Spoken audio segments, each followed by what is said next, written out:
Okay, it is 6:30. Let's get started. We do have a quorum, correct? Yes? Okay. Yes.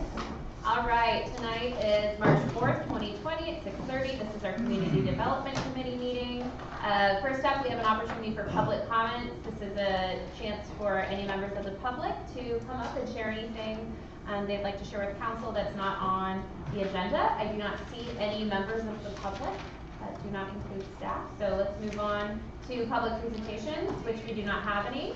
We will move on to action items. First up, we have item number 1, acceptance of the February 5th, 2020 Community Development Committee minutes. I think they should be accepted. Fantastic. Okay, moving on. Item number 2, we have Stantec contract for street preservation program development, Celia, Duran.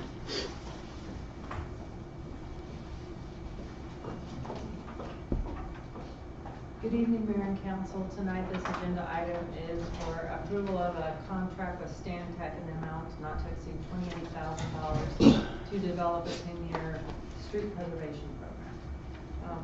And we've talked about this before, so I can go into more detail or just, in general, if the contract with Stantec was approved, they would take the 2017 pavement condition index table along with the mooring so that we know the asphalt depth. And based on those things, we developed some treatment options depending on the PCI. If a street is new, we wouldn't do anything, but as it goes down, we may do some preventative, like a crack seal just to seal it and keep the water out. Then down to surface treatment, like a microsurface, followed by a mill and overlay, and a mill and overlay with a lot of base improvements. And then if there's not enough asphalt in the streets and a poor condition, we have to do a rehabilitation where we're taking out the street and subgrade and starting new. So, based on the treatment options, we'll come up with unit prices in general for that, and then develop the decision criteria that you've seen before in the chart. That if a PCI is this and the depth is this, then we'll do this, and so it kind of helps us determine how we do that. And then looking at those options, financing options. So if we have $500,000, this is what we can do, and the PCI will be this after 10 years. And you can have a lot of different scenarios, so I'll be looking for input from council on that. One of the scenarios may be, okay, what if we want all streets to have a PCI of 70 in 10 years? This is what it would cost. So there's lots of different options that we can do. I've listed a number of considerations. It's not all of them, but I think along the way, we'd like to, come back to council and talk about items such as, do we want sidewalks? If we're rehabbing a street in a neighborhood that doesn't have sidewalks, do we want to put them in or not? I think the biggest thing is stormwater. So we're going to have the data from BHC to show the condition of our storm pipes. So if we're doing a mill and overlay or more, do we want to go ahead and replace all the pipe? Do we want to upsize it and add more inlets? Because water is not a friend of pavement. So if we fix the road and then we don't address the water that's sitting on the road, it's going to seep down in and cause more damage. But that's going to be expensive. So those are some things that we're going to have to consider. The process takes 3 months, but I think it may take more depending on input and if we want to change scenarios. So looking forward to getting this work done. I think as the memo says, we've got through the tough and we're positioned to move forward. So I'm really excited, and I'd be happy to answer any questions you have. Yeah, I had a question about the funding scenarios. So from what you said, it sounds like some will be outcome oriented. Do we want to get to this street condition? Will they all be that way, or will some look at like what our current funding is and what you can get for that? Or yeah, and they'll run, and that's why there's an optional $3,000 if we want to do more. Okay. So I'm thinking existing what we have now, what would it take us to get if we decide a certain criteria. And then, okay, 500,000, 1,000, and kind of going up to see what our threshold is. Okay. Great. Are we looking long-term at alternative materials being used on roads for longevity purposes, or we always look at that, so any kind of new treatment that comes out, you know, this is a plan based on what we have now, but there's always new technology that we need to be aware of. Like I think the city did some slurry seal back in 2013 or so. Well, now that's not such a popular, you know, and there's UBAS, which cities didn't used to do. Now they're doing that, so we need to stay abreast, and if there's more cost-effective ways, you know, we'll change this. But this scenario will be based on the treatments, but we can always change. It's always flexible. Sorry, I did have a question, stemming from Debbie's question. You talked about developing a unit price, but I think at a different meeting you talked about sort of right sizing the materials for the type of street too. So how will that kind of balance? So for a mill and overlay, we'll have a unit price of, what is a mill and overlay? You talked about it. Per square yard, average that we've been paying. I think we're around $40 square yard right now. I mean, but with the contract, we've seen prices coming back, it really varies right now, so it can jump around quite a bit right now. That's a good ballpark to get to. Really glad he's back. But I think your question relates to your side of the street. Yeah. So we'll have those unit prices for a treatment, then we'll also have the length of each street. So we'll have a calculation based on the street. But what about it being like a commercial street? Right, so residential versus, right, so for coal depth reconstruction, I There are think we different types talked of about, materials, right? there's not one standard application in terms of, you know, depth of asphalt or concrete or whatever that may be. That, because those were some of the questions you were asking initially about, do we need the same, you know, we really need to look at the costs based on the type of street. So residential, collector, arterial are gonna potentially have different depths and thicknesses and all of those kinds of things, which will factor into the unit cost. And the arterials, you know, will carry more traffic, so you know, some cities really focus on, I'm gonna mill and overlay my arterials every 8 to 10, where a commercial doesn't have quite as much, but it still needs more pavement than a residential, so we'll kind of include that data. And you'll be doing the life cycle cost. Yes. I had a comment, Celia, just, you know, thanks for bringing this to us. It seems like the final piece to the equation that we really need for council to make some long-term decisions in the decision-making process and how we can better invest in our street plan. So, you know, we're glad you're here to bring things like this to us. Well, good. You know, this has been successful in other cities that I've been at, so it's, you know, that they kind of specialize in this and they have a process and the software and the equipment, so they're really well positioned to do this kind of program. So we'll work, they're not gonna make all the decisions, it's gonna be a city, you know, combined decision. What do you think about this? Well, we prefer this, you know, so we work together all the way. I'd say move to council. Great. Consent? Yeah, that's fine. Okay. Thank you. All right, thank you, Celia. All right, next up, we have Super Pool Pass Interlocal Agreement and Letter of Understanding with Penn. And Penn was just sent me a message and said he was running late, so, I don't think he realized how quickly we get through everything, so I'll try to fix it. Sorry, Penn. Sorry, Penn, pinch it. Okay, so, Super Pool Pass, swimming letter of understanding, program that we have participated in for the last 11 years, and basically this allows anyone who purchases a membership at our pool annually to then buy up a Super Pool Pass, which will give them access to pools in Fairway, Leawood, Merriam, Prairie Village, Roland Park, and Johnson County. And one of the benefits was of this, and early conversations 11 years ago, was that as people looked at refurbishing or rebuilding or building new aquatics facilities, that not everybody had to put all of the same amenities into their pools, that we could, through another mechanism, give our residents variety and choices and affordable options to access those. So the program has been very successful. The prices for the 2020 season are included in your packet, and I think are very reasonable in terms of buying up and then giving yourself the ability to access those other facilities. Each year, those membership fees, half of the membership fees are collected by each city.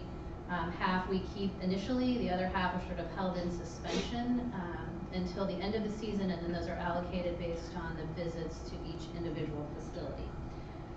And we generated, so since the program's inception, it has generated about $68,000 for the city of Mission. Our highest revenue was generated during the 2019 season with close to 6,000 visits from other partner entities. We included in the packet a table that had a 5-year summary, and so you can see a really pretty significant jump. Obviously, just like our regular pool season, super pool pass revenues can be very weather dependent. So when you have wet and rainy summers, your super pool pass revenue goes down as well. But last year was a great year, bringing in about $15,325. So in order to participate, each city has to execute the interlocal agreement and then also the swim meet letter of understanding, which says that when any of these facilities are hosting their big swim meets, that their members have the ability to access these other facilities on the day that that meet is being held. So we would recommend approval of the interlocal and the swim meet letter of understanding for the 2020 season. I just have one point of clarification. Miriam's not participating this year, right? I think they are They're back in? They're not in? I don't know. Okay, they may not be in. I thought the contract didn't show them. Oh, yes, you're right. They are not in this year. They're opening their community center this summer, but not their pool yet. So they will not be out. And that was probably one of the things that contributed to our increase this last season. So you're right. They are not in the interlocal for 2020. So what's the big cool thing that's gonna be going in our pool next on the CIP? Water. I love it. Basic. I don't know. You know, we added the second slide in 2017 or 20, I can't remember which year. 2018. So I don't know. That will be up to Mr. Almoney to maybe brainstorm and think about what the next item to refresh the pool. So when we reconstructed that pool, what the consultants told us was that it was a good practice to think about refreshing an amenity or adding amenity every 4 to 5 years to keep your facility fresh. So the second slide was added, so he's got a couple of years to come up with All right. something really exciting for the outdoor. Council? Consent? Consent? All right. Next up, we have discussion items. Number 4 is update on policy for shoveling sidewalks. Celia. So this agenda item is a continuation of our discussion in February at the CDC meeting. So I know you remember the discussion, but specifically talking about walking to school and unshoveled sidewalks in school zone. There's some commercial locations, and so staff was directed to provide further information about what other cities are doing. And as you see in the table, this was thanks to Rebecca Brown. She's our code enforcement. She looked online, so there may be some fines and information that are in a different place of the code, but that in general, these are the cities with policies and not. And so there's about almost half, 7 cities out of 16 do have a policy. And there's different time frames. Mainly it's a 48 hours after snowfall, and DeSoto is 12 and Prairie Village is 24. So as you know, we have an encouragement policy right now, but no requirements to shovel. So there may be other options. We just listed a couple of them if you want to consider. No changes to the existing policy, considering adopting a resolution requiring property owners to shovel sidewalks or assume more city responsibility for clearing sidewalks in specific locations. I have a question.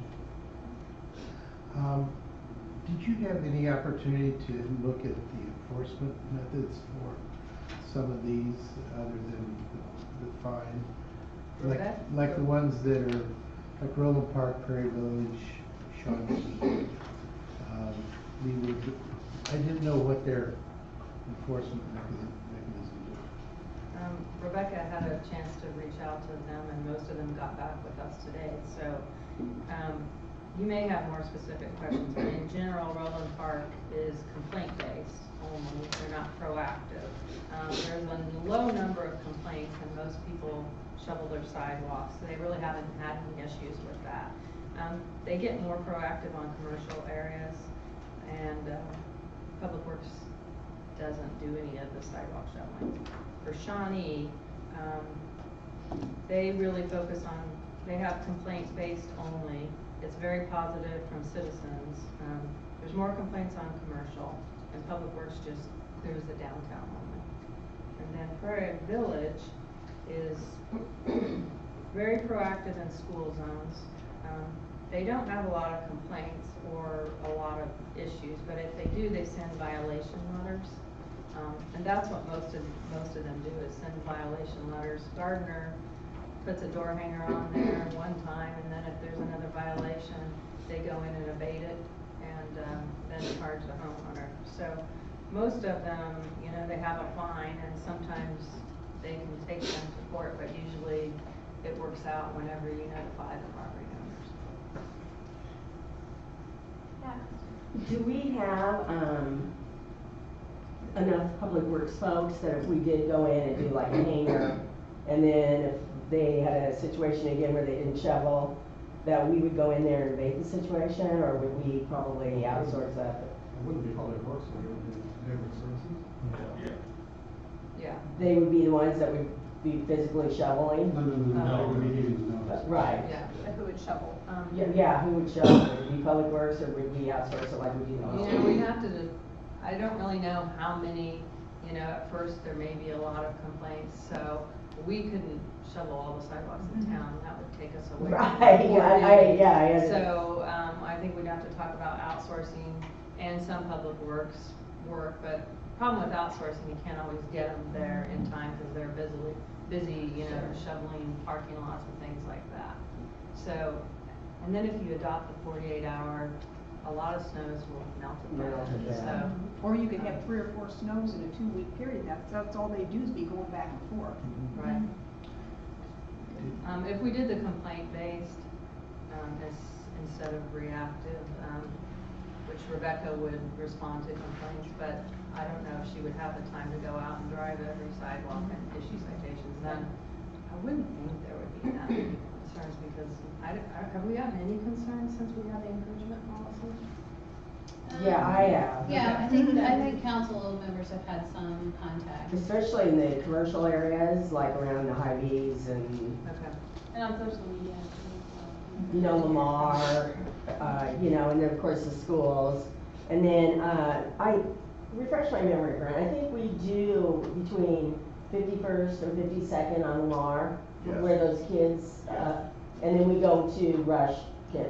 We go all the way to Rushing. Usually they've got it cleared pretty much by the school, you know, by Rushing right there, but we'll usually go right up to where they Okay. stop clearing. So right now we do all the school zones. Usually schools cancel when it snows, so usually today, late, when we get to it, unless, school's going, and then we break somebody off to get it done. Okay, all right, cool. But one of Hillary, I know you mentioned that 51st Street west of Lamar. Right. We don't do that, that's a big stretch of hill, we haven't done that in the past. But I know you had a concern about a lot of children. Actually, off the east school. of Lamar. Yeah, I'm sorry. No, that's okay. If you- They're running away. Thinking about west, They're that's running away okay. from school. There you go. They got stuck in the snow. Right, so, and I see, sorry, I know Trent has something, then Celia, then Penn. I was just looking at kind of other cities around the country and kind of what their snow ordinance thing looked like, and I just didn't know if it was feasible or something we would consider. So a lot of them have kind of the ordinance and the enforcement, but then kind of concurrently, they also offer like a neighborhood shovel volunteer program or assistance program where like people who have hardships or maybe health conditions or are working or like maybe are out of town can kind of put their name into a list, and then the city has a vehicle or like a vessel to be able to then proactively, like when a snow event happens, take care of these people too, either through like mobilization of volunteers or just increased scrutiny. Like, is that something that we would be interested in? Is there like any liability concerns? We have it. Don't we do that? Snow angels? Snow angels. Oh. Prairie Village has it too. Yeah. But we don't, arrange it, it's already It's, arranged, yeah, it's right? neighborhood so neighborhood services, we started a Snow Angels program, and we just don't, long time ago. I mean, it's probably We struggled in the last few years. to get volunteers to do find it. volunteers. So oftentimes, I think the last few times we've shoveled it has been neighborhood services staff, admin staff, whoever wants to bundle up and sort of go out and do that. So that's something that we could certainly focus on building that volunteer core back up to do. I think the question is that works really well for someone who can't get out of their own, driveway in particular. I think has really been the focus for that much more than sidewalks, so that someone could get to a doctor's appointment or, something along those lines. Just the general concept of having accessible, walkable sidewalks in all weather conditions and, leading to schools has not really been the focus of that program. There was some talk in 2010 when we revised the ordinance, or basically, eliminated the ordinance, about trying to organize that specifically with parents around the schools, who had a real vested interest in helping their kids get to school. But I don't think, and the PTA was going to sort of take on that role. We had a council member at the time who was pretty actively involved in the PTA, whose child is now since probably in high school at this point. But we could certainly have a conversation to re-engage those folks as well. We have an ongoing relationship with the schools. And there's kids at VAs that need community service hours. There are kids at North that need community service hours. We also have scout troops. What used to happen is my kids used to go over and clean people's driveways because I thought that was a part of life. And it worked out real well. But consistency-wise, you might have 25 people that need it, and my kids are grown now, and they'll come back and help from time to time. But if we had a partnership with the schools, and I have a meeting with the principals on Friday morning at 7, that wouldn't be a bad thing to bring up. I mean, how invested do they want to be in giving back to the community? It's a great service. And some people, some of us who've been around, we have lists of people who need help, and we're there. But it would be good to have a partnership set up with the schools. And, the problem is you've got time contingencies too, because they're in school a certain time. If somebody needs to have that done in a certain period of time, you might have an issue. But they've called, I don't know if they've called you guys, they've called us before to, I need help, can you find help for me? And if we had some partnership with the school on that level, I think that would be great. It'd be great benefit for the kids too. I'm gonna go to Celia and then Penn. Yeah, I had a question about the cities who have enforceable policies. Are they happy they have enforceable policies, or do you get a sense of that? They all said it's a positive for most everybody, and there's a low number of complaints, and so I think they're good with complaint-based and doing that, and there's not a big public outcry. So I think that they're probably satisfied with the program. I know the neighborhood services have kept a list of contractual services that are available to citizens, so, shoveling driveways and things like that. Are there not companies that can do that for a fee that we keep track of? Those companies, if somebody calls and is looking for somebody that can clear their sidewalks, not just volunteer-wise. Well, there are, but most of them specialize in the big Most of them are commercial properties. And I didn't know if there were some residential. I don't know how many, they might do a residential property. Yeah, but you don't have a list of that? No. Okay, I thought you did. One concern is, will they get out there? They'll I know, finish their the timing big of jobs, that, and then at what Right. point will they get out there? Right. So it may not be And as it's super reliable as you expensive. think. Yeah. Ice management is horribly expensive. But Ice system management. I still, going back to the core question here, I believe that we should have an ordinance that has teeth in it. I think that the 48 hours seems to be a reasonable time frame. And then the mechanism for enforcement, I think staff can figure out what's the best way to do that. But I would recommend that option. Off of Ken's comment, I think to me, that's one piece, and then I think the second piece is looking at the map of our city and seeing where are those strategic spots that we want to or don't want to expand specialized, shoveling on dangerous sloped hills that are right adjacent to a school zone. Or, on, Business the areas. Lamar and Johnson Drive corner that, seems to not get shoveled for whatever reason, just really thoughtful to make sure that right by the bus stop, people aren't, So one thing I was thinking about that, and, we could definitely do that, but I like that right now we focus on school zones, and so there is a criteria of what we do and what we don't, but if we start doing, this is just my thought, if we start doing all of Lamar, and then everybody else has to shovel, well, why are you doing mine? Why aren't you doing mine? So I think we have to have some kind of criteria set up Oh, for I why agree. the city would do a certain area or not. And those, like Johnson Drive and Lamar, those are big corporations that have They big should money, do they it, should yeah. be able to handle it. And maybe it's, the school areas. But the school areas, yeah, my concern there is too, because I'm very grateful that you guys take Lamar between 52nd and 51st and take it up to the school. And then that's the tricky spot that you're talking about, I hate to be the one that has to shovel. Just sit down and slide when you shovel work. Right.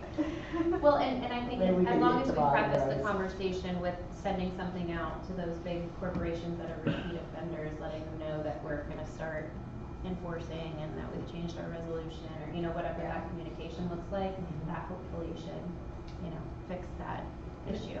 Most cities that I've been in,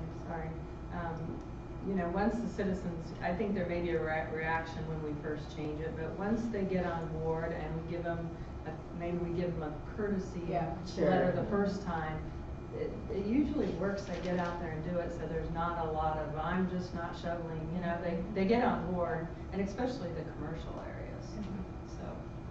Refresh my memory, so this policy changed in 2010, so it was a reaction to something.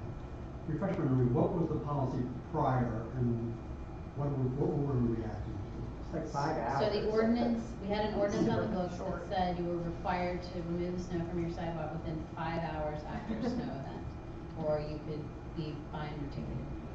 And back in 2010, we had a pretty intensive winter. So it ebbs and flows with how much snowfall you get in a particular winter. So we had a couple of years, just like we've had recently, where you had pretty significant snowfalls. And so it was pretty high on everybody's radar because, and it was cold and the snow, when it fell, it stuck around for a long time. So that's the other thing. So when you get, like we've had this year, where it snows and then it warms up and it kind of goes away quickly, it's not so much of an issue. But that particular year, it was snowing and it was around forever. And so so we were getting complaints and we were trying to enforce it, and it was kind of this whole push-pull. And then that's when the council decided they just didn't wanna raise the time limit or do anything, we just wanted to encourage people to do that. I would suggest before we head towards legislation to try to get this out, we swung the pendulum in 2010. And what if because right now we're not focusing on it at all, but we've had a few complaints, so it's not like there's a massive outcry for change.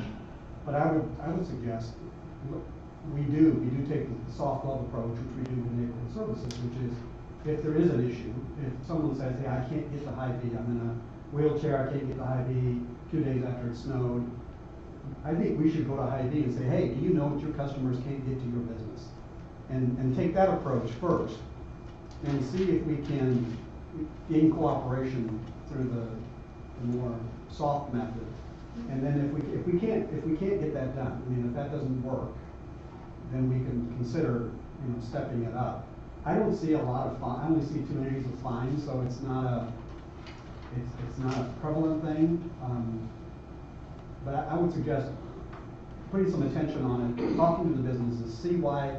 And again, we have schools, we have businesses, and we have residential, so we have different components. But see why people aren't shoveling. Do they not realize that people can't get to their business? I know we've had schools is a different situation. People, kids are walking on the sidewalk. Resident or commercial, I would think people would want to clean because they want the business to come into their stores. Mayor, I just want to Yeah. clarify that when Rebecca looked this up, some cities have fines in different places. So Okay. all of these could Okay. have fines. This was just Okay. on the website. So there Okay. may be more fines and information we Okay. could get to you if you'd like. Yeah. mean, I kind of think a no fine ordinance, if we're gonna go to some middle step, that makes more sense than trying to enforce a resolution that doesn't have any teeth, cause then at least, you know, for repeat offenders, you'd be able to point to something other than we encourage is like the same as having nothing, I think, but. Ken? It's my understanding that an email complaint came to neighborhood services, and neighborhood services said we do not have an ordinance. And that was the response, that we had nothing in place, not even a resolution. I don't think that they identified that there was an existing resolution.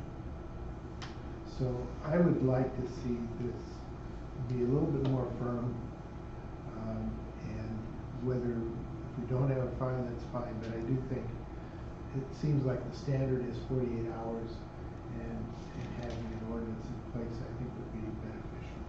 I think that we could somehow, next trend, I think we could somehow maybe find a hybrid of this. Luckily, I don't think we're gonna get any more massive snows before, you know, we get towards November. We could spend, you know, some months in conversation with, you know, some of the bigger commercial potential repeat offenders that we've heard of, or, you know, and get that communication, say this is, you know, on the docket for next winter, heads up, and, you know, I don't necessarily think we need to act on it today, because we know that, you know, but.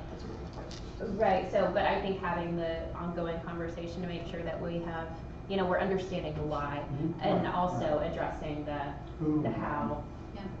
I just had a question for Celia. Is there any worry that Public Works would be spread too thin with increased shoveling responsibilities Yes. on the station? What we don't want to take away from how great a job that we do with snow on the streets.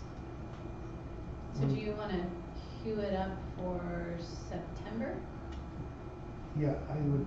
I think it helps us to put it as, you know, kind of put it on a specific time. I think it depends on what you wanna do. Do you want a forum for people to participate in, or is it just coming back to council with only staff talking to commercial tenants, or cause I think it should be earlier than that if we want any sort of public participation, but. I think that, I mean, going the way of, you start out small and getting, and using the approach of reaching out and seeing if people would just do it on their own with maybe a little bit more teeth, but I think that if we bring it to the public will feel like there is an actual, like a larger outcry than there actually is, and then maybe, I don't know how to word it, but make it a bigger deal than it has been.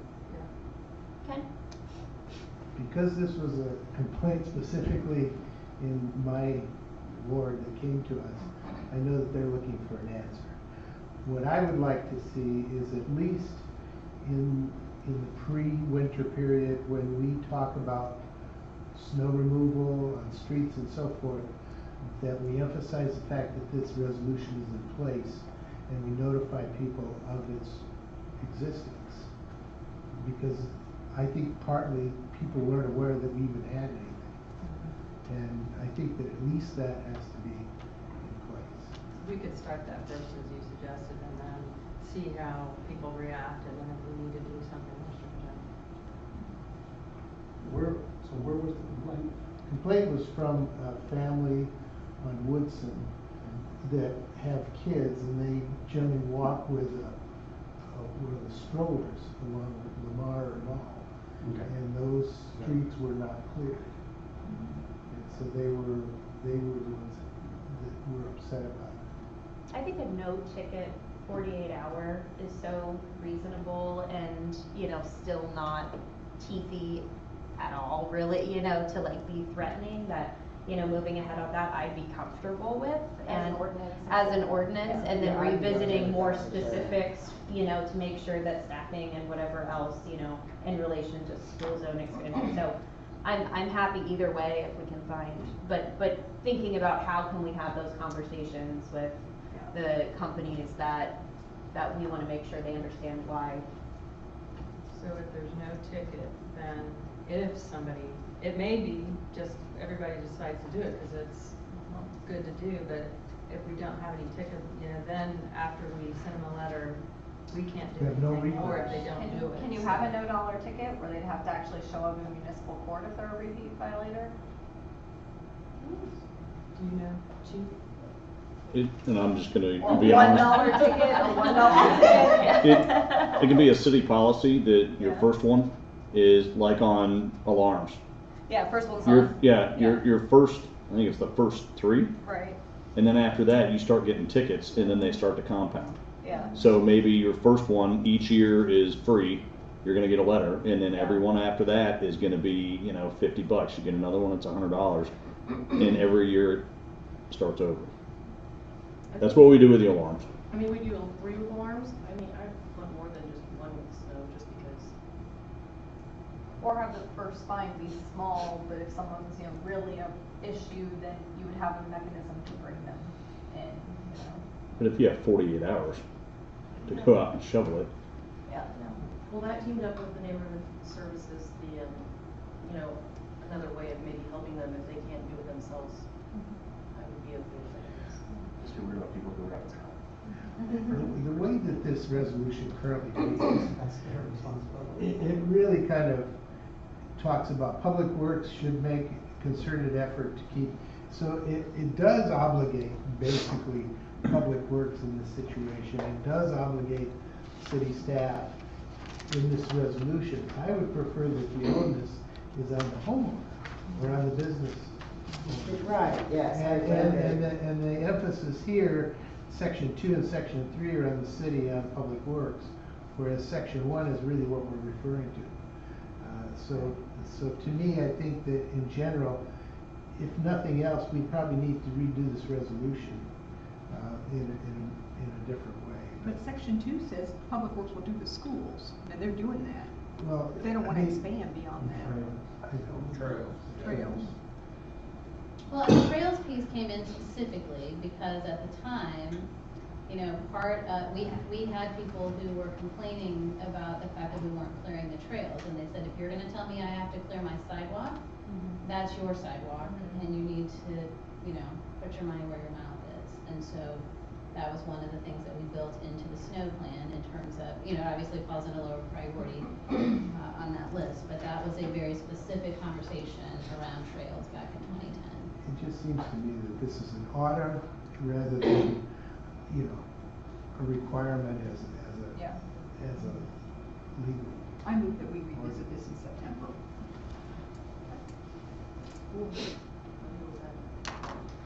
And if you think of anything that staff can collect data on, but can tell them, just let us know. Is everyone comfortable waiting until September, or is there something more action worthy that the committee is looking to do? I don't know that we're gonna do anything different in September than what we're talking about today.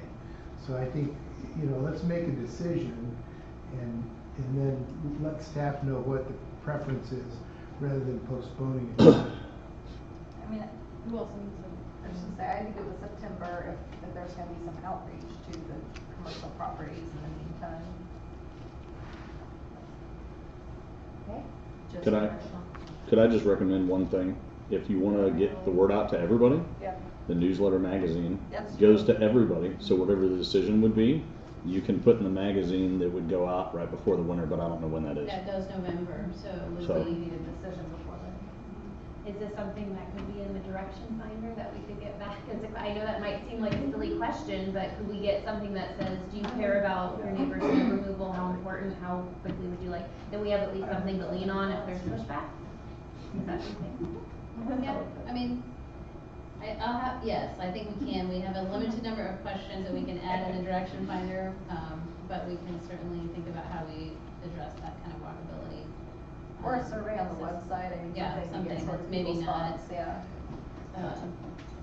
recognizing it wouldn't be statistically Yeah. significant, but a lot of cities are, using those tools just to get some feedback.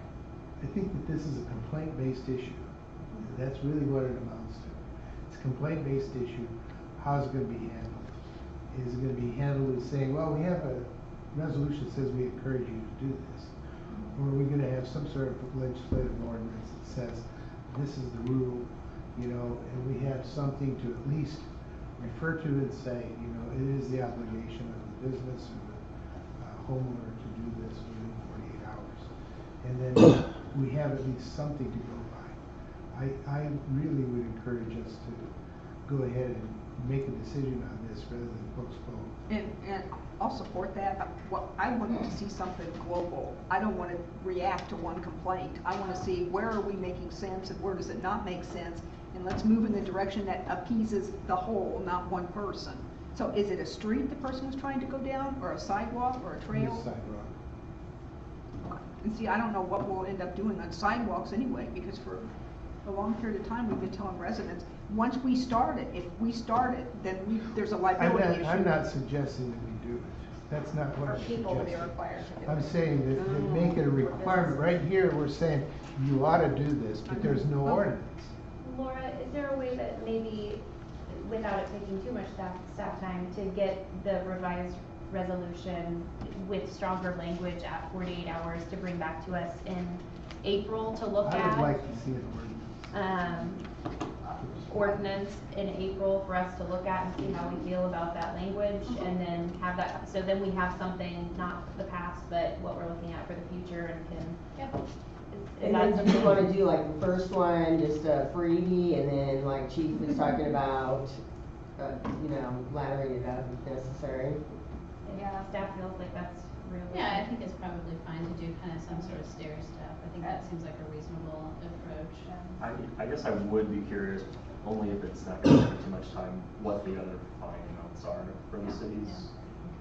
And if there are a lot of them that have it.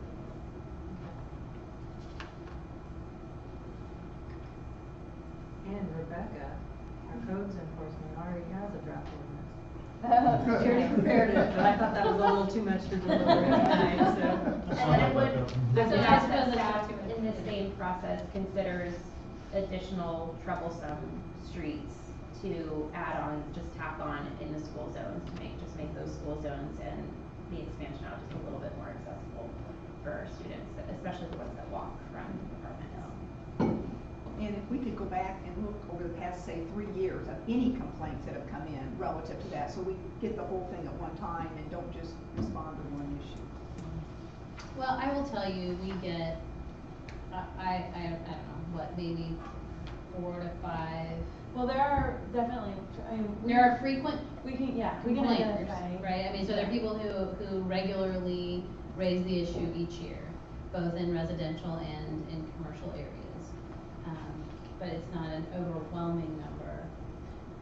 No, I mean, we haven't tracked it, We so haven't tracked it may be difficult for us to kind of go back and tell you exactly how many people in a particular year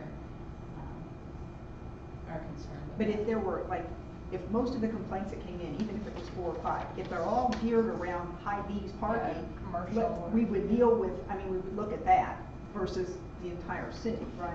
So is it the same people or the same geographic complaints? To my point, I feel like it's a threshold that you would set based on, like, a threshold of walkability in your city that you wanted to maintain, and figure out where that line is, Right. how much you care about it, and you would communicate it globally, whether it was residential or commercial. It's a standard. Yeah, That's good. and I think at this point, the communication has been, there isn't much we do, so it's just in the goodness of your heart, but there are businesses, the small shops on Johnson Drive, there are some blocks that are regularly not shoveled, there are commercial, big franchise restaurants that never shovel, that are always attacked on social media for that. So it's inconsistency based on just inclination of property owner, I think, and that goes for residential or commercial.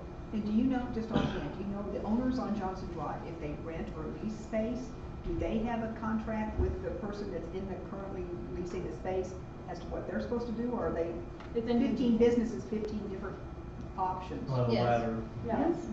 And it's the Yeah. owner's Right, responsibility. right. Well, not necessarily. It depends on what they. Okay, Well, so it and- sounds like we have some consensus on sending this back to staff. You Yep. all will come up with an ordinance of some sort, looking at the 48-hour timeframe with a stepped, Fine system. fine Yep. system. And then also potential expansion of, can I slide that in there? But I do think it's important to think about the community for all of the impact of this, as Emily touched on, the accessibility piece and us priding ourselves on walkability. This is important, in that. So, thank you. Thank you. So that will be coming back in April? Yes. Okay, thank you. Thank you guys for having that conversation. Next up, we have department updates with Laura Smith. Yep. I do want to give just a quick update. Well, two things I'll give. We had a fantastic kickoff meeting with the Crux team yesterday over the lunch hour. I think that to say the energy level was high would have been for Penn. I don't think got a word in edgewise between Emily and I. I felt a little bit bad about that, but When he did speak, yes. Yes. On the floor. He did, but so that was great. We're in the process of identifying stakeholder groups, among which the council is certainly first at the top of that list. So they will be kind of sending us a list of questions and how they will approach the stakeholder groups. We are gathering up basically everything that we produce, brochures, all of that. Embarrassing moments or not, for them to start doing an inventory, and then they're going to start doing their marketing audits and all of that. So there'll be a lot going on behind the scenes over probably this next 30 days, and then I think you'll really kind of start to see that begin to explode on the horizon. So that was exciting. We've also had some questions around the whole conversation that talking about things that have exploded, coronavirus, over the last several weeks, and particularly in this last week. Some of you may be aware that we included some information on our website late last week that provides some links, some general information and links to the county's health department, who is really our local expert and resource on this subject matter. We will continue to update that as they have new information that might become available. But really see ourselves in terms of that public information piece as a conduit to get our residents directed to the experts on the subject. From an internal perspective, we have Dan Madden, who is our emergency management director, who is obviously continually connected in with the Johnson County Emergency Management Group. He's been in conversation with that group, will continue to be in conversation with that group. The county health department hosted a webinar on Monday that I know that Chief Hadley participated in. I think I was in a meeting at lunchtime today, and they're estimating probably 150 or 175 people throughout the county that kind of logged on and listened into that webinar. They anticipate they will likely have more in the coming weeks to just kind of, again, keep everybody engaged in that conversation. The city does have an emergency management plan and an emergency operations plan, and so regardless of what type of emergency we might face, we have that plan that would kick into action should the need arise. And one of the biggest pieces of that, particularly as it would relate to this issue, would just be continuity of operations. So what do we do with staff shortages, with the big conversation right now is really around supplies, personal protective equipment, and things for first responders. Things like hand sanitizer and wipes and that are in very short supply in retail outlets. And so looking at and thinking about those kinds of things, we actually received an email on Tuesday from our benefit broker, who is hosting a webinar on kind of impacts from an employee benefit perspective, and we'll be participating in that. I believe it's tomorrow in the afternoon. And then just yesterday as well, New Directions, who is our employee assistance provider, sent out some information and resources for employees, basically to sort of, if you have concerns or anxiety around this whole issue, you can take advantage of those New Direction resources and some other things. So we will be forwarding that out to all of our employees, because that is certainly something that's available for them. I had a luncheon today with all the other managers and administrators in Johnson County. We spent the first 45 minutes of that talking about just what everybody's kind of doing around this issue. I think everybody's kind of doing things very similar to what we are. So again, we will keep our information updated. I think the key is going to be having the open conversations and just kind of talking about, it's not necessarily going to be a one-size-fits-all. And as we watch this develop and unfold, but we can certainly keep you all updated as well. Thank you, Laura. Mm-hmm. Okay, I believe that concludes our Community Development Committee meeting at 7:19. Under an hour. Good work. Look out. All right, well, with that, we'll go ahead and start our Finance and Administration Committee meeting at 7:20. First off, public hearings or public comments. I don't believe we have anyone in the audience other than staff. So moving on to public presentations, there are none tonight. And so straight into our action items. So first off, we have Martha with the minutes for February 5th, 2020 committee meeting. Let's accept them. Gosh, I want you to have to really be hard on her. Yeah. Come on. Present, Running out of questions, time. We're gonna get these down our next one. That's right. All right, and then for more of a mouthful, we have the second amendment to the third amended and restated redevelopment agreement for the Mission Gateway project. Laura. Thank you. On our weekly Gateway conference call yesterday, I said, we were talking about this in that mouthful, and I said, someday on my headstone, it will say, third amended and restated version of Laura Smith. Or something to that effect. So, we have, as you know, we were moving last fall to position ourselves to go to the market with special obligation bond issued for the Gateway project. And we took all the steps necessary as a city in order to facilitate that and make that happen. One of the things that was required in the by the first amendment to the third amendment and restated redevelopment agreement, which was basically renegotiated last October, was that loan documents for the developer's private lending had to be closed into escrow before we would actually go to the market with bonds. What that guarantees is that there are no moving parts and pieces left with their lender, so there's nothing left to negotiate.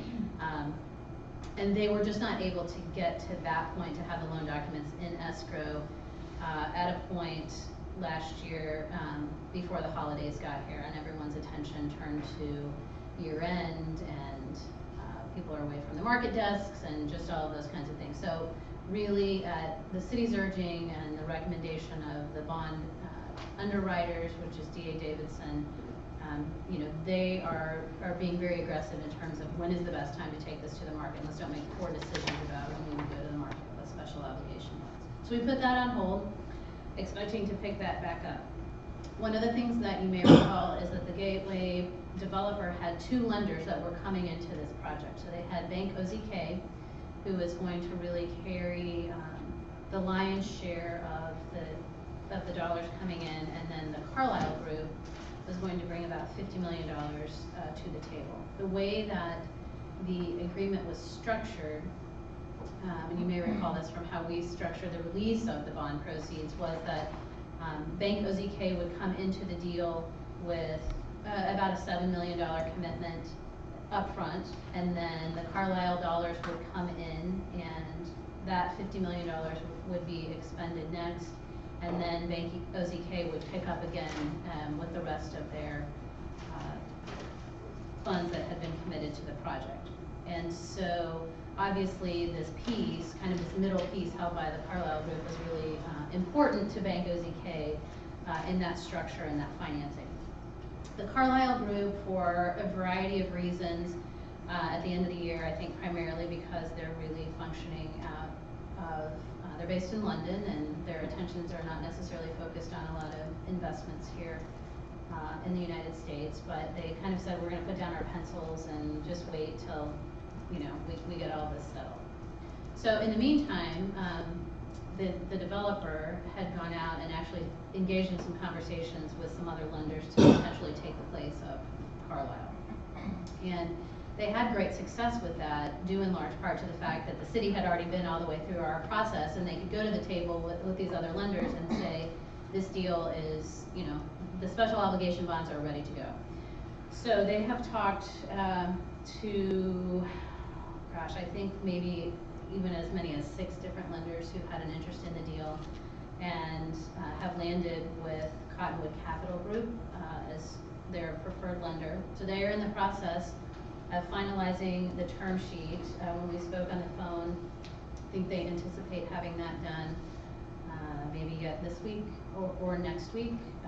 Then we'll move very quickly to loan documents. They've agreed to basically the same terms of the deal that the Carlisle group was in for. And so it's kind of a plug and play situation where they will be looking to replace the Carlisle group with Cottonwood Capital. Because our redevelopment agreement specifically names those lenders, it requires an amendment to the redevelopment agreement. So we don't have the specific amendment, and basically all it's going to do is address the one section in the redevelopment agreement that names the Carlisle group specifically and replace it with this Cottonwood Capital. And the amendment would be adopted via a resolution. So we showed you kind of the draft resolution. The amendment is not included in the packet, but we do anticipate that all of that will be ready for consideration on your March 18th agenda. If we can make this happen, they would like to be out pricing and in the market by the second week of April. So that hitting that March date is really very critical. They have the capital in place right now, as we've seen, to continue construction. One of the things that has also happened was that in order to get the plat recorded recently, they paid their second half of their property taxes for this year. So there will be no question when we get to the point of bond issuance about whether that May 2020 payment has been made. So they are current, 100% current on taxes. And again, I think we're ready to go. And I will maybe just take an opportunity to kind of give you a quick update after last week on the status of the project and kind of where things are as we think about this. But this was provided by Jim Brown, our building official. I think as we've talked about, the synergy is obviously going great guns. Projected completion date September 1st with soft opening in mid-September. The parking garage, and I don't know, Brian, you may know this, was they were on track to have their permit issued last. It was issued. Okay, was issued last Friday. And so you're gonna see mobilization for Next week. walls next week for the parking structure to start coming in. 787 panels. Truck after truck. Yes, truck after coming in truck. for the parking garage. The Actually, lower level. Crane will come in next week, but the trucks are coming in. Yeah. The lower level parking, along with all the access drives associated with Synergy's parking, will be completed prior to that September 1st opening. And all this information, Emily has updated, I think as of yesterday or today, our website. So if you get questions, we'll get people redirected there. So all of this is out there now. The Element Hotel is projected to start construction June 1st. The apartments and lower level shops are also projected to resume construction June 1st. The office building is projected with start date the first week of August of 2020. Jim, along with our third-party inspection partners, are now attending progress meetings every Tuesday, so that we are absolutely connected to all of the activity and helping to streamline and schedule inspections going forward. So as Jim said in his email to me, the stage is definitely set for a very busy, exciting spring and summer. So hang on, here we go. So I think again that they don't. I think they don't have a specific. I don't know, Brian. Have you heard about design? Yeah, they have architects engaged. One's a Seattle-based firm, and one's the same firm that designed the hotel. So they're working together. But that's about where they're at right now. It's working design. So that's kind of where we are. So we would look to just put this amendment, the resolution, and the amendment to the redevelopment agreement on the agenda for the 18th. Questions for Laura or another recommendation? Move to consent. I would think it would be non-consent since we Yeah, I haven't think seen- non-consensus, we Non-consent. haven't actually seen the amendment, Okay. but we could put it under the finance and administration agenda. Yeah. All right, next up, we have our Rotary Street solicitation application. Martha. Rotary again this year submitted their application to sell newspapers on 3 intersections in the city. They've submitted the application that's been approved by the police department, as well as their certificate of liability insurance. And proceeds from the sales benefit Rotary youth camps and a variety of charities in the area. I think they sell all over the Kansas City area, so it's a very worthwhile cause. Question? Consent? And then, last on our action items, we have a resolution designating city festival events. Also, Martha. This is the resolution that we do every year. This year, we have just the market events included as city-sponsored special events were city-sponsored festival events, rather. That allows businesses that want to sell alcohol, that we provide them with this resolution so that they're able to obtain their temporary permit for that. Recommendation? I just have a quick question. Did we ever explore further that conversation that we had with, Yes. Stuart Yes. Hill about? Common consumption areas. Yeah. So I think what we've learned is that common consumption areas would not apply to our market situation. So, you need to be able to purchase alcohol from basically business that is licensed, and they have to put that in a cup with their, identifying them in some fashion. So it's more, would be potentially more apropos like to the food hall at the gateway, potentially if there's some outdoor area or you would come out of the food hall to a public area. Just it doesn't. You have to be adjacent to, so very much like a plaza in front of a private business that already was licensed. If it was across the street, I think they'd require us to shut down The street in order to do that. So I think this permit for what we're doing now works well on this site, but we certainly did spend some more time looking at what that would involve, and where we might want to use it in the future. Thank you. Move to consent. Thank you. Next up, we have discussion items. There's Laura to give us our update on council goals and objectives. Good morning. It's bound. I know, get bound, get excited.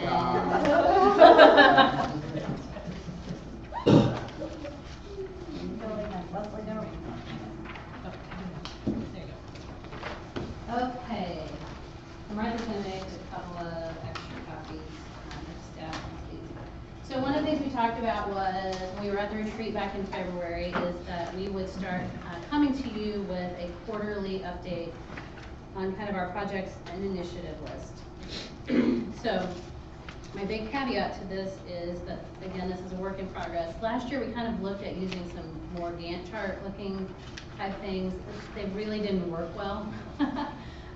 So I've spent some time borrowing and stealing ideas from some other cities, and so this was kind of a format as a starting point that we can obviously add to or modify as we go forward. But really the intent of this is just projects and initiatives that reflect our agreed upon long-term and short-term goals and objectives, hoping to kind of encourage efficiency, focus our resources, and promote a more organized discussion of current and future projects, and give us the opportunity on a regular basis to, and see, I handed out that bound thing and everybody opens it up already.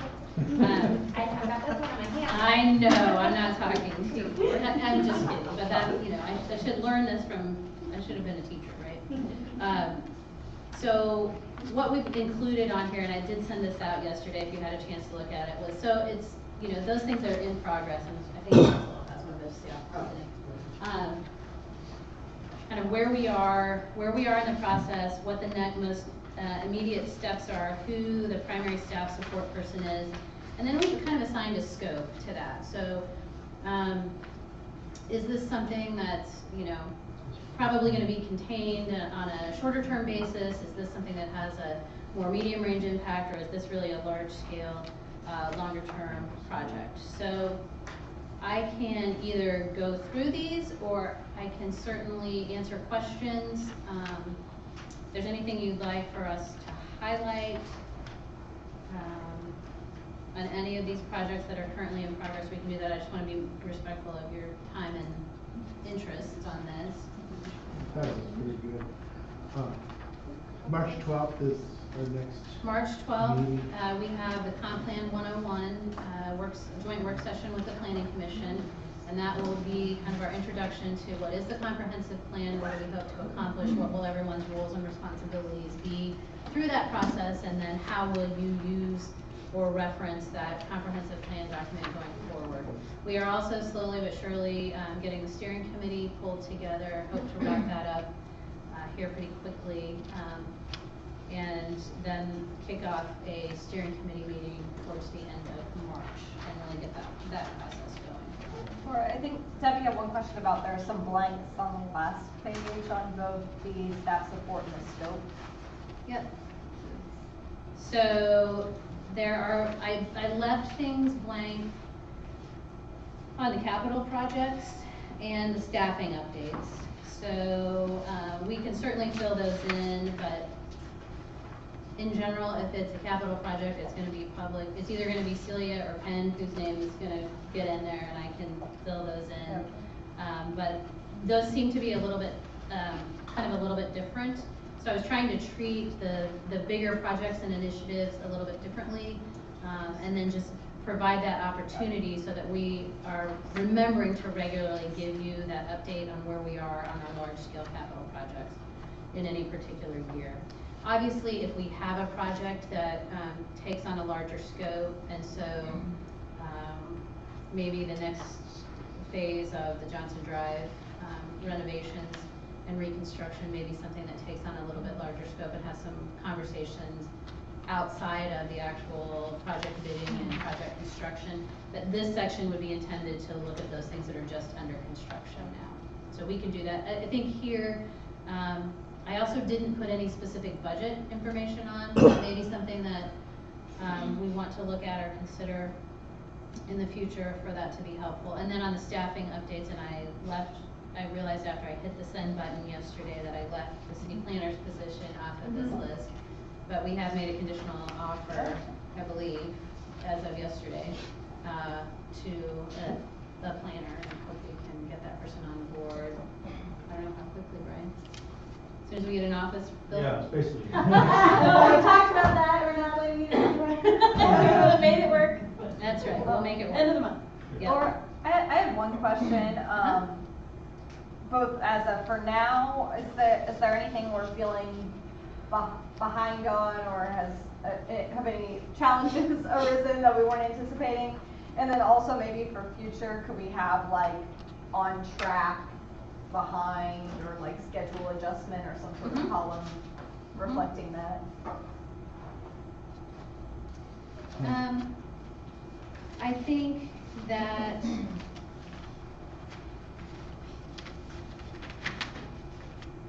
probably the thing that we're behind on, where we thought we would be, is the court software, but that's out on the street now, and we'll be interviewing, so we'll get that one kind of lined up. Financial management software is just one that has been hanging out there for a long time. Okay. And I think we've worked our way through some of the other, sort of technology-related projects, and that, quite frankly, it's just, between phones and cameras and trash and a variety of other things, comprehensive plan, we've just sort of, hobbled along and kept things cobbled together with that system. So that's probably the one. Okay. Internally, we feel like we're, maybe most behind on.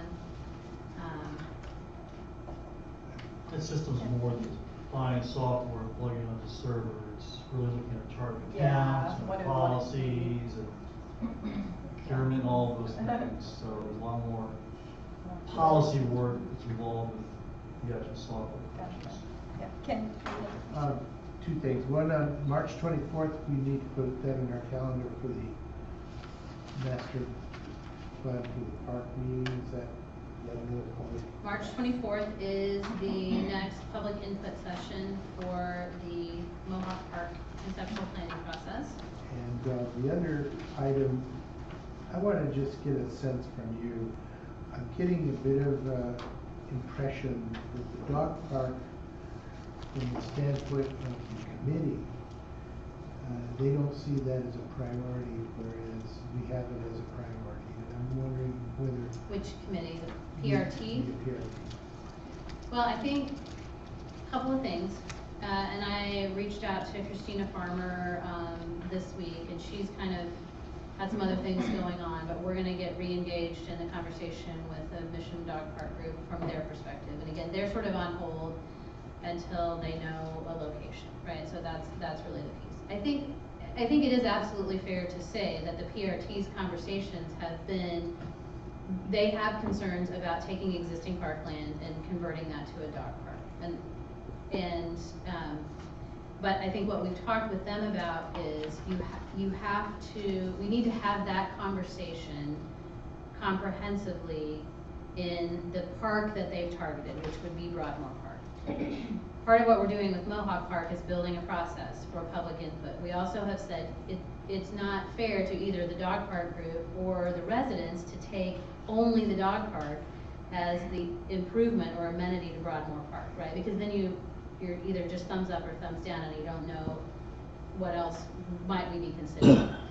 So, as you have seen with Mohawk Park, we've taken those things that were identified as potential improvements or amenities in that park through the master planning process and kind of put those back on the table and have re-engaged the public about what are your preferences, what would you like to see.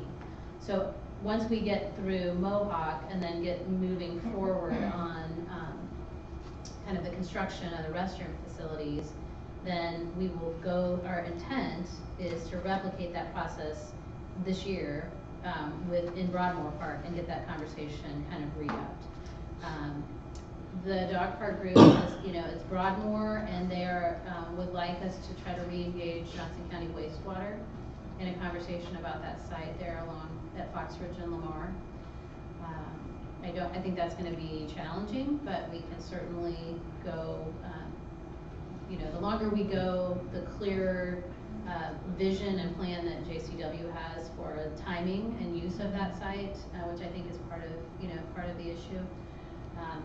So we can certainly re-engage in that process, but I think that's, and so what we've been trying to communicate with the PRT is, your job as the PRT is also to listen to the public, but we need to have this public process and solicit that public input, and then, bring that back and allow that to be part of your larger conversation.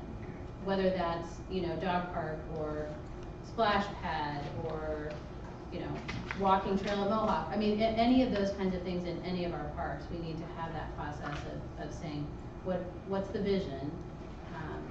And then the PRT needs to be listening to that vision just as staff and the council are. Just a comment, I was as surprised to see the dog park piece. I'm personally in support of the dog park, considering I've been a part of the group, really since its inception.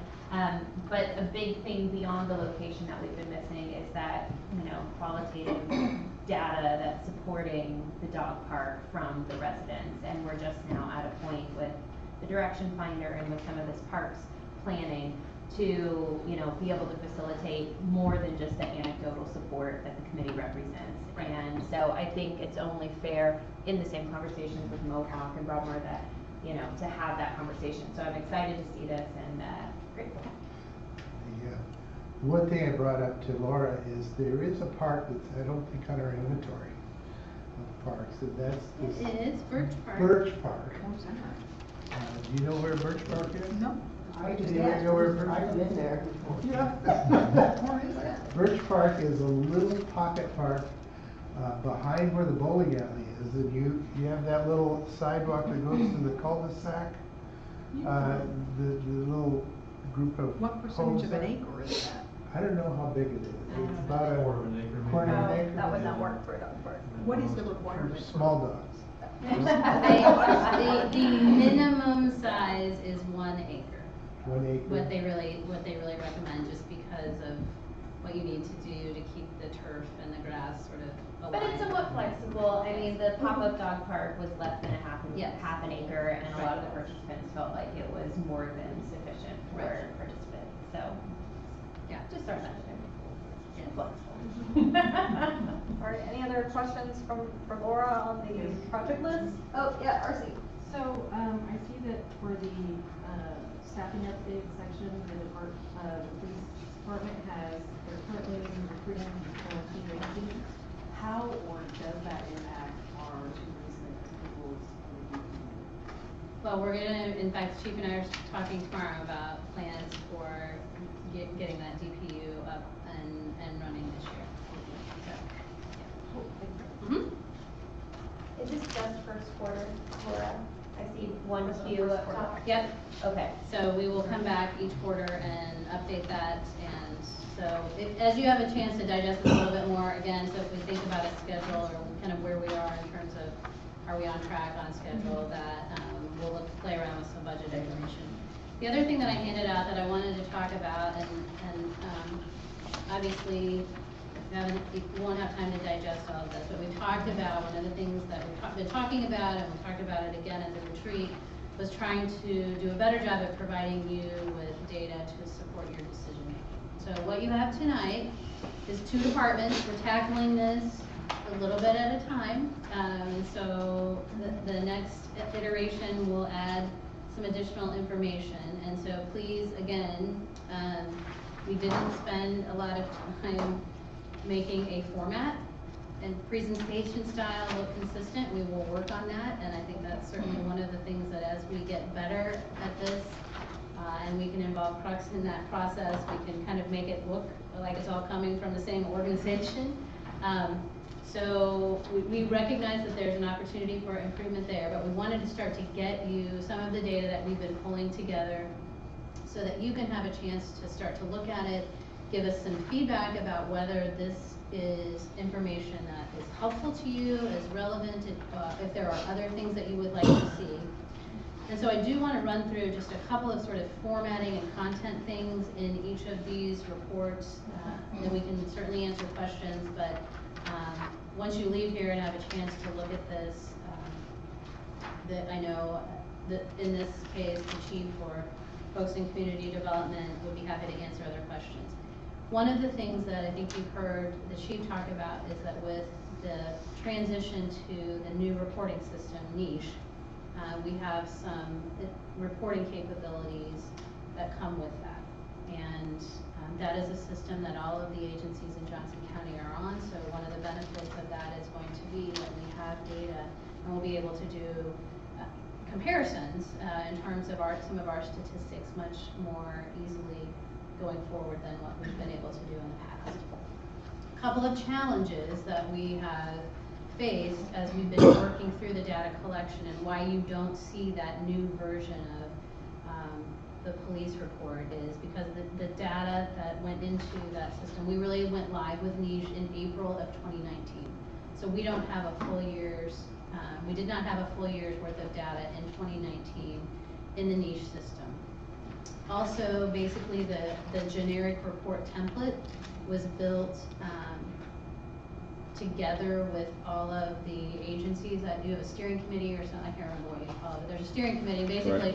All of these agencies were sitting together talking about the data and the information that they wanted to see. So in terms of that general report, we won't have a lot of opportunity to influence that. So we wanted to start to take some of the information that we've collected in the past, and although it will be in format, at least you'll be looking at the same types of data and information when we have the opportunity, probably not until 2020 because the data will not be clean comparisons, to start sharing that with you in a different format. One of the things that we look at and where we started in the police department's report is just annual calls for service, and tried to look at kind of a 3-year history here. One of the things that will be interesting to see, and we'll have to watch this as we go along in the new system, is that calls for service in the old system was being filtered differently than calls for service in the new system, okay? So we want to make sure that we, as we go forward, we're really working to understand the nuances and the differences so that we don't either underplay or overplay changes in trends or statistics that we're seeing. One of the great things that we're going to see on the new reports, and so this is the only sort of 2020 data that I did include, but I think this is a really good thing for us to see, that we haven't really talked about, very often, and that is response times, by our department. And so, year to date in 2020, you can see by shift what our average response times are in each of those cases. So again, as we get more data, and we'll be able to show you comparatively, you know, where we stack up against the other agencies in Johnson County, and some things like that going forward. But that's, so calls for service, average response times by shift is something that you're going to see. Excuse me. Then if you turn the page into the next sections, we didn't have a full quarter's worth of data yet, obviously, for 2020. So we wanted to go ahead and get this in your hands. So we're giving you basically year-end 2019 with a look back to for 2018 and 2017 for comparative purposes. And then as we get the quarterly data compiled and available, we'll start to, you know, roll that out to you. Yes. Can I just ask for clarification on your fire rescue? 700, does that mean there were 780 incidents of? Where we went to assist fire and med, yes. In Mission? Yes. 780 in 1 year? That's also MEDAC, right? Yeah. Fire and MEDAC. And usually if Oh, so they fi- count, they're separate counting. Okay, okay. No, so if fire or medic go to the call, it's Yeah. one call for us. So yeah, we ran over 2 medical calls a day. I assume the unit of time is minutes. Minutes, right? yes. Sorry. Laura, I had one thing I'd maybe be interested in hearing more on, either from you or the chief. I think, you know, there are a couple areas where we see increases in violent crime, and I was wondering if we could potentially, you know, might be the small sample size is throwing things off, but so for example, a 23% increase in domestic violence cases, and then also some areas where we haven't been very successful on arrests. So for example, 11 rape cases in the past 3 years and 0 arrests. So I think especially on some of those violent crime issues, if we can make any sense of the patterns or what's going on there, I think that could be helpful. I can answer that for you. Yeah. So, and I don't have a book in front of me, so let me come down and steal somebody's book. Here you go. We're not tripping over this. Here. So when you look at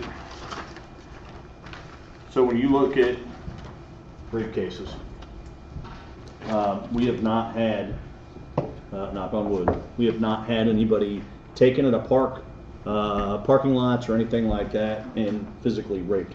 Most of the rape cases that we get are people that met at a bar the night before, somebody ended up being pregnant, things like that. It gets reported to us, and most of the time what happens is the DA's office either does not have enough to prosecute, or our victim all of a sudden now refuses to assist in prosecution. So we're very fortunate that we haven't had anybody taken from a park or off the street or anything and raped. Well, I say this is a pretty safe city, as you see. Domestic violence and everything else has gone up, but we have not had an actual rape where somebody's been taken off of a street or something like that and forcibly raped. It's usually reported the next day or a week later. So. Yeah, I guess, I mean, similarly on, so for example, robbery, another potentially violent crime, depending on what's happening. You know, we have 8, 13, 20 cases in past 3 years and 1 arrest. So I mean, I'm not saying you need No, but that's answers where, tonight, but I'd right, be yeah, how to interested. start to connect that, and that's Yeah. why we want to Sure. get you this, so that we can start to understand, you know, we're having those exact same, kinds of conversations. You know, and again, in the past, when, and I know it's been a long time since you've seen information from the police department, but in the past, we were giving you, just a 2-year snapshot. And I bugged them over the last several months to say, let's add that 3rd year to this. And I think that it's really makes a difference when you look at some of those trends. So for example, if you actually flip over to the arrests page and you look about 2/3 of the way down about arrests for narcotic drug violations. So if we were only showing you 2018 to 2019, you'd see 35 arrests adult arrests in 2018 and 91 in 2019. It's a pretty significant jump. But if you look back to 2017 and you see 88, and you realize where we were in terms of staffing and officers on the street in 2018, it tells a different story than if we had potentially just looked at those 2 years worth of statistics. So I think our goal is trying to, again, without drowning everybody, make sure that we're able to compile enough statistics so that it gives us a better, bigger picture. Now, before we get off of arrests, I want everybody to understand, if you look at the bottom of the arrest page where it says mission warrants, outside agency warrants, so these are all on-view arrests for all of the stuff that's above that. So if the city issues a warrant for somebody because they didn't show up, or we didn't catch somebody that had battered, if I battered Brian at Hy-Vee and didn't catch me, we're gonna end up issuing a warrant through the city. Same thing for the DA's office. On, let's say it's a robbery and we identify who that suspect is. We didn't catch him on scene, which is why you're not seeing any arrests. They issue a warrant and we pick them up. So we have made arrests in those cases, but there's not a way for us to differentiate on that. What's LEO, battery on LEO? Law enforcement officer. I guess, to that same point, I think if we could see the arrest data for at least all the violent crimes, like I noticed domestic violence isn't on that list, it's on the crimes list, but not the arrest list. I don't know if there are others, it's hard kind of sitting here, but that's sort of at least where my concern lies, is having accurate data on the violent crimes in particular. Okay. So one of the things that will be most challenging for us to match up going forward, and again, we're going to take our time in transitioning to that Cognos report, is on these Part 1 and Part 2 offenses as you see them listed here. There are some different filtering and reporting categories that are happening underneath that make some things look, and we'll just take rape for example, because that was the one as we've been working through this. It showed 11 rape cases in 2019, I believe. Correct. And that's because there are other things that are being categorized under this new system into that rape category that have been in, other categories in our report before. So while we had 2 rapes reported last year, under the new Cognos reporting, the state views any sexual battery whatsoever. There was a gentleman outside of Plato's Closet that a woman had gone inside, he was intoxicated, and grabbed her on the rear end. That's a sexual battery. So under the state, any sexual batteries fall under rape. So and Laura's right, when you start to see these reports, Miriam started this late last year, they showed 18 kidnappings. And there's no way that Miriam had 18 kidnappings, but criminal restraint. So if I'm holding Brian on the ground, or it's a boyfriend-girlfriend situation, whatever, criminal restraint is considered kidnapping. I mean, I agree on the accuracy point, the categorization, but like now, for example, we don't have any of those other sexual battery cases in any category. Or other criminal restraint. So I get not wanting to call it something that it isn't, but maybe making it appear in some other manner. Just a comment, maybe Crux could help us with this. Recently there was a closing of a radio station over here in Mission. And during their on-air discussion of the fact that they were moving and that this was the last time that they were going to be in Mission, they made the comment that we no longer have to have any of these speeding tickets in Mission. I've been up and talked to that radio station before about the same comments. Yeah. Today was their last day in this city. But no, I heard the comments, but I've talked to them before. Okay. And What's speeding? just won't let them do it. Yeah, well, and I think we can show you, again, there's some other traffic data that maybe could be incorporated in here. So in the new reporting though, you are gonna see crimes broken out by types. you're gonna see some level of other activity, other police activity, you're gonna see arrest data, you're gonna see accident, summaries, accident data, you'll see the calls for service, you'll see the response times. And then in here, we just kind of showed a couple of different options in a graphic format about accidents by location and year as we look at traffic safety. So again, as you have a chance to look through these, if there are other things, if you want to send an email, thoughts, comments to either the chief or I, we can certainly start to add to and modify these to meet everyone's needs. Then the next group of reports that we see in here come from our Community Development Department. First one is building official 2019 year-end statistics. So for the listing of those projects where we issued a certificate of occupancy for remodels, renovations.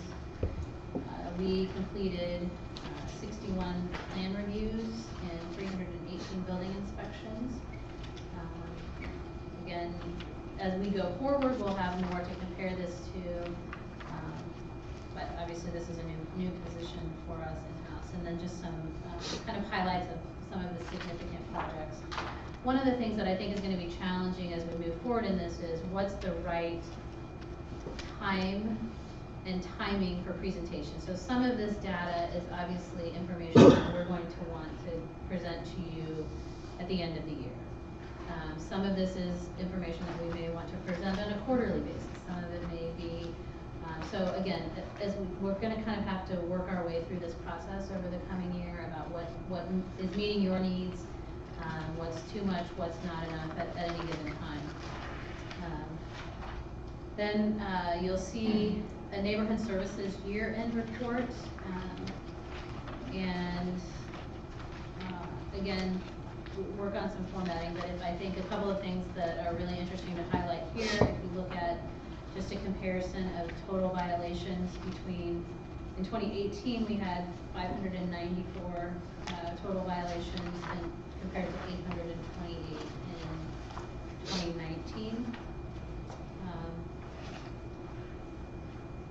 You'll see the highest number of those were for weeds in 2019. And I mean, the categories really haven't changed. We're just out on the street more, and I think we've seen that with Becca, kind of out and about in the neighborhoods, and that's certainly reflected in the statistics. They are also doing, now what you have in here, the next 3 pages are, so that sometimes they've been doing a bi-weekly report, and then the 3rd page is actually essentially a full month's report.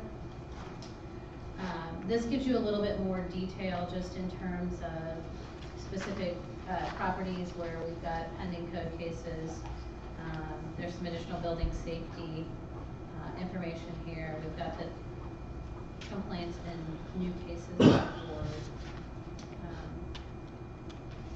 So this is one that obviously we would roll up and have a year-end report, but this is one where I would anticipate that probably quarterly we'll roll some of these other statistics up so you can see those more consistently. And then the last report is just kind of a summary of our community grant and assistance programs and a 5-year look at that. What you'll see in the table is that includes our Mission Possible program, the community rebate, which is the tax and franchise fee rebate program, our neighborhood grants, the stormwater BMP, and then the Johnson County Utility Assistance Program. And you'll see the amount that was budgeted for in any particular year, and then the actual amount expended, and then the numbers in the parentheses in green indicate the number of participants or recipients of that. So I think the other thing that was really interesting that I have to give kudos to Nilo Fanska for doing is this map that we've included. So he took all of that data and showed you by program type where those dollars have been spent or where those dollars have been allocated in our community. I think it's a great look at kind of how broadly and how widely we cover the entire city with those programs. Now, I will tell you there's a lot of consistency year to year in the community rebate programs, that doesn't change a lot. People who have, pretty much, if you participated in 1 year, they're pretty continually participating in it over time. But this helps us, think about where we might have opportunities to do a better job of promoting the programs and all of that. So this is one, for example, that I think you see at the end of the year, as opposed to quarterly or more frequently than that. So that's, we've got one leg in the water. Very nice. We will. This is excellent. For those of us who like numbers, this is wonderful. As someone who kind of puts this together during my day job, I understand how much time is into this, so thank you for all the work that you and staff have done to get this conversation started. Thanks. And so like I said, we'll continue to refine these, and then we're working on things for Parks and Recreation, for Public Works, for administration, so that you really can see the whole spectrum of our operations. And then we were talking today in the police department about wouldn't it be great ultimately to create a dashboard on the website and be able to take some of these things and share them publicly in that fashion. And again, I think as we rework our website and kind of think about what that might look like, that be a good conversation. So, Any other questions for Laura? All right, thanks, Laura. Any additional department updates? I don't think so. All right. Oh, yeah. Before we leave, can I get 5 or 6 magazines to take to DC with us, please? All right. Did you want to say anything about First Suburbs? Or do you want me to say something about Absolutely. it? Okay. I have taken a full-time position, so I will not be able to continue on with my position as the Kansas chair of the First Suburbs. So I wanted to go ahead before I resign and see if anybody here would be interested in taking it over. It's generally, we only meet once a quarter, so it's not that much of a time buster. For about, maximum a couple hours on third Friday of every, last month of every quarter. So if anybody's interested, I think it's a program that I think Mission has been kind of a long time player in it, and I would love it if somebody would like to step up to it. So just let me know, and we can forward your name over to Laura Palmer with Mark. Great. Congratulations. Yeah. Thank you. What are you doing? Can you tell us? It's secret. CIA. For the FBI. Homeland Security. All right, well, if we don't have anything further, yeah, Mayor? I'm still gathering the year-end appraisals for Laura. I don't have them all in, so if you have not submitted it, you know who you are. Please turn it in for me, please. And if we sent it, you didn't say anything back, we're You're just fine. assuming you sent it. Nothing else? That concludes our meeting.